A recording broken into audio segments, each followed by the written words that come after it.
ऊपर ये सारी पॉलिसी लाते रहे। उसी तरह मोदी जी भी अपना कैंपेन करते रहे और उसी दौर में 5 हवाई अड्डों को बेच दिया और ये हमारा एजुकेशन बेच रहा है। ऐसे दौर में जब इलेक्शन हो रहा है तो इन लोगों को एक्सपोज करने की जरूरत है।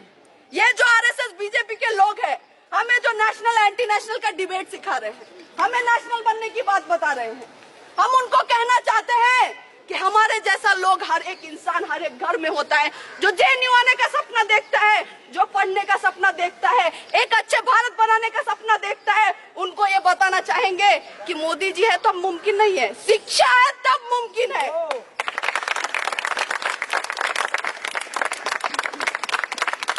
शिक्षा है तब समानता है, शिक्षा है तब सम्मान है, शिक्षा है तब विकास है।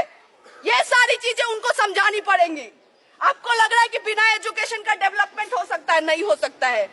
आपको लगता है कि नौकरी पकौड़े तलना, आपके लिए साइबर सेल में काम करना ये नौकरी है, तो हम नहीं मानते इसको नौकरी।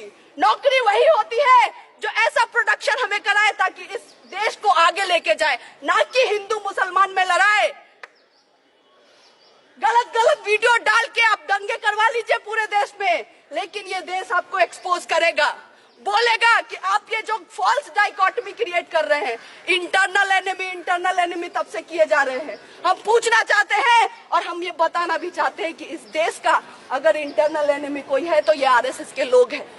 और ये आज से नहीं, स्वतंत्रता के टाइम से है। ये लोग, जब हमारे देश में लोग मर रहे थे, अपने जान दे रहे थे आजादी के लिए, तब ये सावरकर का फोटो इधर लगा है। ये लोग ही ब्रिटिशर्स को लेटर लिख रहे थे कि हमें माफी दे दीजिए, और अभी ये बोल रहे हैं कि मृत्युंजय जीतेगा या फिर मृत्यु जीतेगा या सावरकर। जब माफीनामा दोगे तो सावरकर जीतेगा, माफीनामा दोगे, देश बेचोगे तो कौन जीतेगा? सावरकर जीतेगा। अगर इनकी चलती तो ब्रिटिशर के गुलाम होते हम, अभी भी हम गुलाम होते अगर इनकी चलती। और इसीलिए फिर से एक बार ये दौर आ गया है कि एक ऐसे लोग हैं जो फिर से हमें गुलाम करना चाहते हैं, जो देश को बेचना चाहते हैं अलग अलग तरीकों से। हवाई अड्डे बेच दिया, लाल किला तक बेच दिया, लाल किला। और इसीलिए जब सब कुछ बेचने की बात चल रही है तो हमें बताना पड़ेगा कि हम भगत सिंह के जनरेशन से, जो हंगर स्ट्राइक भी किया, हंसते हंसते फांसी पे चढ़ गया, लेकिन अपनी लड़ाई चलाता रहा।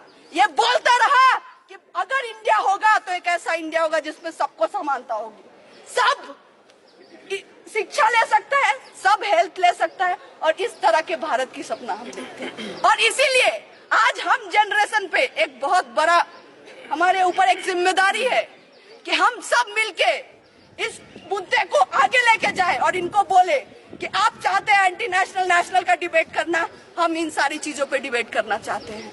हम पूछना चाहते हैं कि हमारी नौकरी कहाँ है, आप बताइए, हमारा एजुकेशन कहाँ है, आपने कितने हॉस्पिटल्स खोले हैं, कितने नए यूनिवर्सिटीज खोले, ये सारी चीजें आप बताइए, वरना आपको ये देश का जनता उखाड़ फेंकेगा। ये हम उनको बताना चाहते हैं। और इसी के साथ ये बोलते हुए यहाँ पे इस वाइस चांसलर का पुतला हम दहन करेंगे, उसको जलाएंगे, क्योंकि वो रिप्रेजेंट करता है इस कैंपस में उस सोच को। और उसके साथ साथ इस जो आंदोलन को, यहाँ से जो आग जलेगी, उसको हम आगे लेके जाएंगे।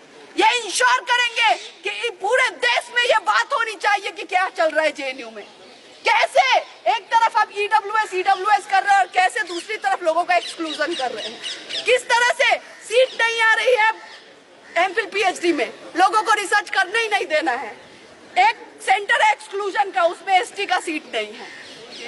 इससे बड़ा एक्सक्लूजन क्या होगा? आप डेप्रीवेशन पॉइंट्स, जिसके लिए जेएनयू जाना जाता है, वहां पे डेप्रीवेशन पॉइंट्स खत्म कर रहे हैं।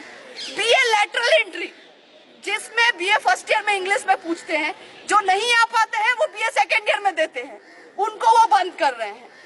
और तब कर रहे हैं जब पूरा एसएल बोल रहा है कि हमें बीए लैटरल एंट्री का एग्जाम चाहिए। ऐसे दौर में जब ये सारी चीजें कर रहे हैं तो हमें ये समझना पड़ेगा कि हमारा जो एनिमी है उसको अब उखाड़ फेंकना है हमें।